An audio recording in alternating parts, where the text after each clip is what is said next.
ఒకానొక గ్రామంలో రామయ్య, సీత అనే దంపతులు నివసిస్తూ ఉంటారు.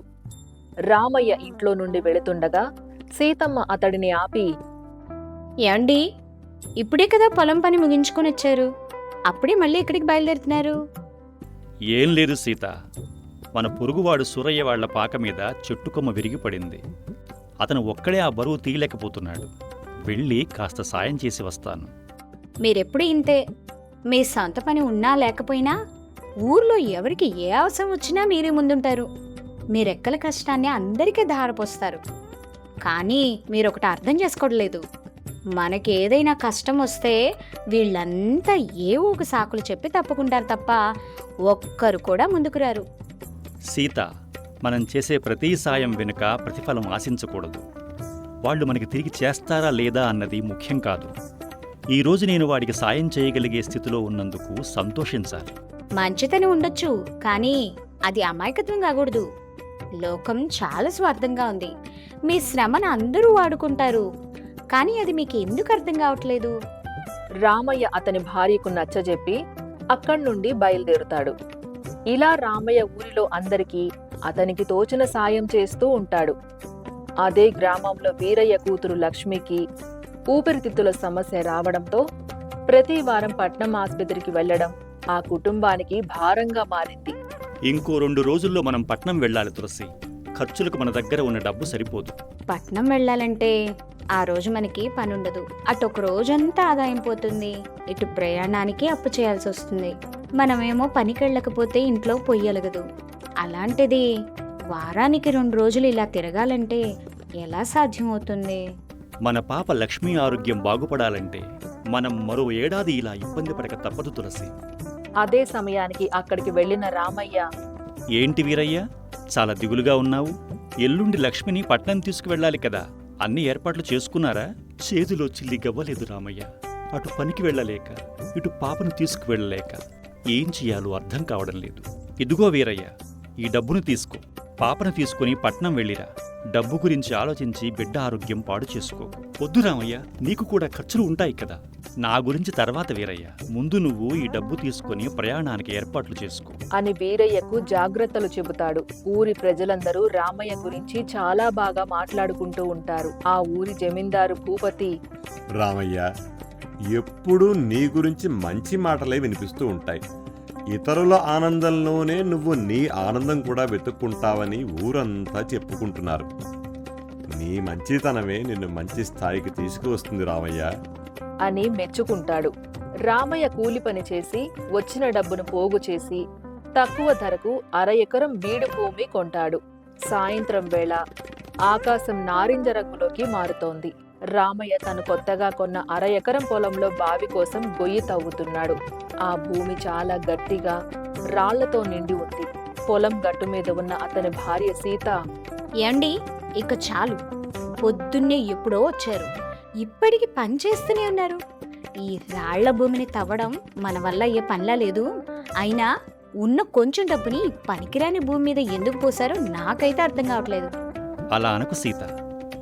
భూమి ఎప్పుడూ మనల్ని మోసం చేయదు. మనం భూమిని నమ్ముకుని చెమట చిందిస్తే అది ఈరోజు కాకపోయినా రేపైనా మన కష్టాన్ని పచ్చని పంట రూపంలో తిరిగి ఇస్తుంది. ఈ నేల ఇప్పుడు ఎండిపోయి ఉండవచ్చు, కానీ దీని లోపల ఏదో ఒక జీవం తప్పకుండా ఉంటుంది. మీ నమ్మకం బాగుంది, కానీ మన పరిస్థితి చూడండి. పిల్లల చదువులకు, ఇంటి అవసరాలకు డబ్బులు లేక ఇబ్బంది పడుతున్నాం. ఈరోజు మనం ఇబ్బందుల్లో ఉన్నామంటే అది మన కర్మ. కానీ రేపు బాగుంటుందనే ఆశే మనల్ని బతికిస్తుంది. రామయ్య మళ్ళీ గుణపం పట్టి గట్టిగా తవ్వుతాడు. అకస్మాత్తుగా ఠంగ్ అనే శబ్దం వస్తుంది. ఏదో లోహం తగిలినట్లు అనిపిస్తుంది. రామయ్య చేతులతో మట్టిని పక్కకు తొలగిస్తాడు. అక్కడ ఉన్న ఇనుప పెట్టెను రామయ్య బయటకు తీస్తాడు. సీత ఆశ్చర్యంగా దగ్గరకు వస్తుంది. ఇద్దరూ ఆ పెట్టెను తెరిచి చూడగా ధగధగా మెరిసిపోతున్న బంగారు నాణాలు, పురాతన ఆభరణాలు కనిపిస్తాయి. ఏమండి, ఇదంతా బంగారమేనా? మన కష్టాలు తీరిపోయాయి. దేవుడు మన మొర ఆలకించాడు.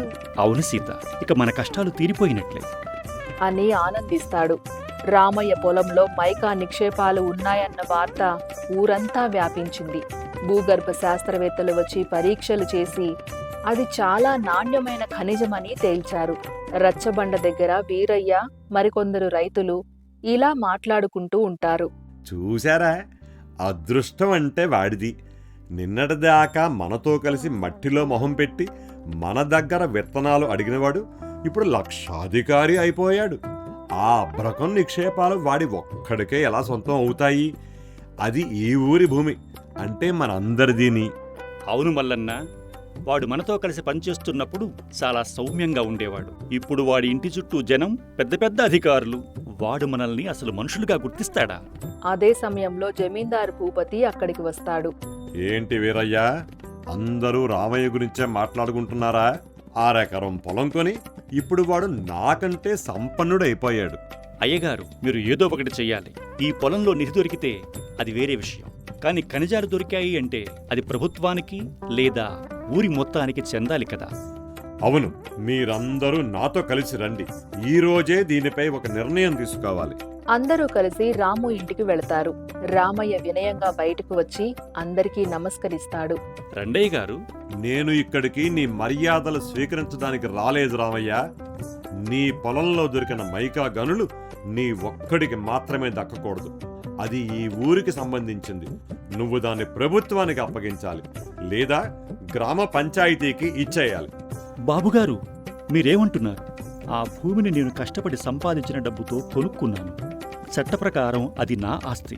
కానీ నాకు ఎలాంటి అత్యాశ లేదు.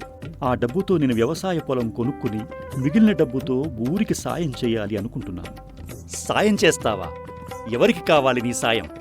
నువ్వు మాకు సాయం చేసే స్థాయికి ఎదిగావా? నిన్నటిదాకా నా బండి నెట్టినవాడివి, ఈరోజు మాకు అన్నం పెడతావా? నువ్వు ఆ పొలాన్ని వదులుకోవాల్సిందే. వీరయ్య, నువ్వు కూడా ఇలాగే మాట్లాడుతున్నావా? మనం ఎప్పటి నుండి స్నేహంగా ఉంటున్నాం.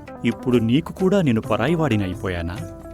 ఇక్కడ స్నేహాల గురించి కాదు రామయ్య, అధికారాల గురించి మాట్లాడుతున్నావు. నువ్వు నాకు సమానంగా కుర్చీ వేసుకుని కూర్చుంటే నేను చూడలేను. మేము ఇప్పటికే అధికారులకు లేఖ రాశాం. ఆ నిక్షేపాలు ప్రభుత్వానివే అని వాళ్ళు తెలుస్తారు. అప్పటిదాకా నువ్వు ఆ పొలంలో అడుగు పెట్టడానికి వీల్లేదు. అలాగే అయ్యగారు, కాని ఒక్కటి మాత్రం అర్థమైంది. డబ్బు మనిషికి సౌకర్యాలను ఇస్తుందో లేదో తెలియదు, కానీ చుట్టూ ఉన్న మనుషుల ముసుగులను మాత్రం తప్పకుండా తొలగిస్తుంది అని బాధపడతాడు. ఖనిజ నిక్షేపాలు రామయ్య జీవితంలో వెలుగు నింపడానికి బదులుగా అతని చుట్టూ ఉన్న మనుషుల చీకటి కోణాలను బయటపెట్టాయి. 2 రోజుల తర్వాత రామయ్య పొలానికి జిల్లా కలెక్టర్ కార్యాలయం నుండి మైనింగ్ అధికారులు, సర్వేయర్లు వస్తారు. భూపతి, వీరయ్య మరియు గ్రామస్తులందరూ అక్కడ గుమిగూడారు. అందరి ముఖాల్లోనూ రామయ్యకు ఆ ఆస్తి దక్కకూడదనే కోరిక స్పష్టంగా కనిపిస్తోంది. రామయ్య, సీత మాత్రం ఒక పక్కన మౌనంగా ఉంటారు. భూపతి గారు, మీరు ఇచ్చిన ఫిర్యాదు ప్రకారం ఈ భూమిలో దొరికిన మైకా నిక్షేపాలు ప్రభుత్వానికే చెందాలని మీరు కోరారు. సాధారణంగా ఖనిజ సంపద దేశానికే చెందుతుంది. కానీ ఏంటి ఆఫీసర్ గారు, అది ప్రభుత్వానికి చెందితేనే న్యాయం. భూపతి గారు, ఈ భూమికి సంబంధించిన పత్రాలన్నీ నేను పరిశీలించాను. రామయ్య ఈ భూమిని కొనుగోలు చేసినట్టు రిజిస్ట్రేషన్ పక్కాగా ఉంది. చట్ట ప్రకారం ఒక వ్యక్తి సొంత భూమిలో దొరికిన ఖనిజ నిక్షేపాలపై ఆ వ్యక్తికి పూర్తి హక్కులు ఉంటాయి. ప్రభుత్వం కేవలం రాయల్టీ మాత్రమే తీసుకుంటుంది. కాబట్టి ఈ మైకా నిక్షేపాలు రామయ్య సొంతం. ఇందులో ఎవరికి ఎలాంటి వాటా ఉండదు. అధికారి మాటలు వినగానే భూపతితో పాటు గ్రామస్తుల అందరి ముఖాలు పాలిపోతాయి. రాము నెమ్మదిగా భూపతి, వీరయ్య దగ్గరకు వెళతాడు. అతని కళ్లల్లో గెలుపు గర్వం లేదు, కేవలం నిరాశ ఉంది. ధనం వస్తే మనిషి మారిపోతాడని నాకు తెలుసు అయ్యగారు. కాని ధనం వచ్చిన మనిషిని చూసి చుట్టూ ఉన్న ప్రపంచం ఇంత దారుణంగా మారిపోతుందని ఊహించలేదు. నువ్వు ఇప్పుడు నాకంటే ధనవంతుడివి. ఇంకా నన్ను అయ్యగారు అనాల్సిన పని నీకు లేదు. నాకు ఈ సంపద మీద మోహం లేదు. కానీ ఈ మట్టి నా కష్టానికి ప్రతిఫలమిచ్చింది. దీనిని ఎలా వాడాలో నాకు తెలుసు. మీరందరూ ఇప్పుడు నన్ను వెలివేసినా ఒకప్పుడు ఆదరించారు అని తన భార్యతో కలిసి తన ఇంటికి వెళ్ళిపోతాడు. 6 నెలలు గడుస్తాయి.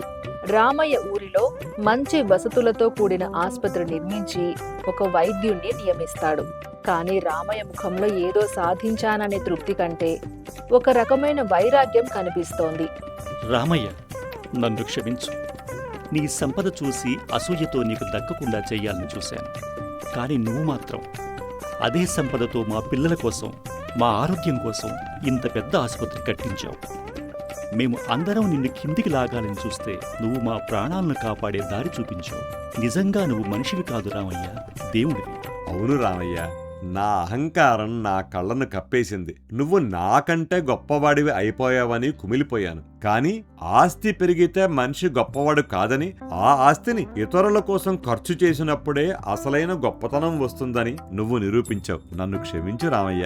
క్షమించమని అడగకండి అయ్యగారు. నా మనసులో మీపై ఎలాంటి ద్వేషం లేదు. నేను ఆసుపత్రి కట్టించింది మీకు పాఠం చెప్పాలని కాదు, కష్టాల్లో ఉన్నప్పుడు నాకు తోడుగా నిలిచిన ఈ మట్టికి నా కృతజ్ఞత తీర్చుకోవాలని. రామయ్య భార్య, ఏమండి, బస్సుకి సమయం అవుతోంది, వెళ్దామా? ఎక్కడికి రామయ్య?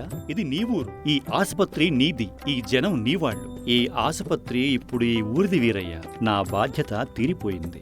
మీరు నన్ను ప్రేమించినప్పుడు నేను మీతో ఉన్నాను. కానీ మీరు నన్ను శత్రువుగా చూసిన క్షణమే ఈ ఊరితో నా బంధం తెగిపోయింది. గాయం మానిపోయినా అది చేసిన మచ్చ మాత్రం అలాగే ఉండిపోయింది కదా. ఇక నేను వెళ్తున్నాను. ఎక్కడికి రామయ్య? ఎక్కడైతే మనుషులు మనుషుల్లా ఉంటారో అక్కడికి వెళతానయ్యగారు. రామయ్య మాట వారందరికీ గట్టి చెంపదెబ్బలా తగులుతుంది. రామయ్య తన భార్యతో కలిసి అక్కడి నుండి పయనమవుతాడు.